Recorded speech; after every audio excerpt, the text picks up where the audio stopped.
ഇന്ന് നമ്മൾ തലശ്ശേരി ബിരിയാണി കഴിക്കാൻ വേണ്ടി വന്നേക്കാട്ടാ.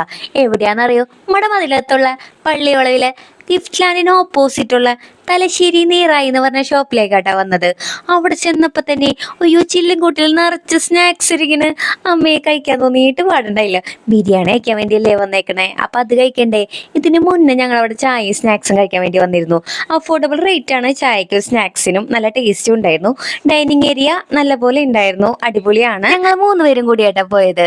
2 ഫുൾ ബിരിയാണിയും 1 ഹാഫും ആണ് പറഞ്ഞത്. ഫുൾ ബിരിയാണിക്ക് റേറ്റ് വരുന്നത് 150 റുപ്പീസ് ആണ്. ഹാഫ് ബിരിയാണിക്ക് റേറ്റ് വരുന്നത് 100 റുപ്പീസ് ആണ്. അത് ഇച്ചിരി കൂടുതലല്ലേ എന്ന് എനിക്ക് തോന്നി, എന്നാലും കുഴപ്പമില്ല. ബിരിയാണി ടേസ്റ്റ് ഒക്കെ ഉണ്ടായിരുന്നു, മസാല ഒക്കെ ആവശ്യത്തിനായിരുന്നു. 2 പീസ് ചിക്കൻ കുഴപ്പമുണ്ടായിരുന്നില്ല. ടേസ്റ്റ് വൈസ് ഒക്കെ ഓക്കെയാണ്, എന്നാലും ഭയങ്കര എന്നൊന്നും പറയാനില്ല. എന്നാലും നല്ല ടേസ്റ്റ് ഒക്കെ ഉണ്ടായിരുന്നു. എൻ്റെ ഒരു റിവ്യൂ ആയിട്ടാ പറയണത്. നിങ്ങൾ കഴിച്ചു നോക്കിയിട്ട് അഭിപ്രായം പറയണം. നല്ല അച്ചാറായിരുന്നു കേട്ടോ. എനിക്ക് എവിടെ പോയാലും അച്ചാർ മെയിൻ സംഭവമാണ്. അച്ചാറിന്റെ ടേസ്റ്റ് ഞാൻ നോക്കിയിരിക്കും. ഫുഡൊക്കെ കഴിച്ച് കുഴപ്പമില്ല. അവൾക്ക് മാത്രം ലെഗ് കൊടുത്തു, അത് ഞാൻ സമ്മതിക്കില്ല. അപ്പൊ എല്ലാവരും ഒന്ന് ട്രൈ ചെയ്ത് നോക്കിയിട്ട് അഭിപ്രായം കമന്റ് ചെയ്യുക. നെക്സ്റ്റ് വീഡിയോയിൽ കാണുന്നവരെ എല്ലാവർക്കും ബൈ ബൈ.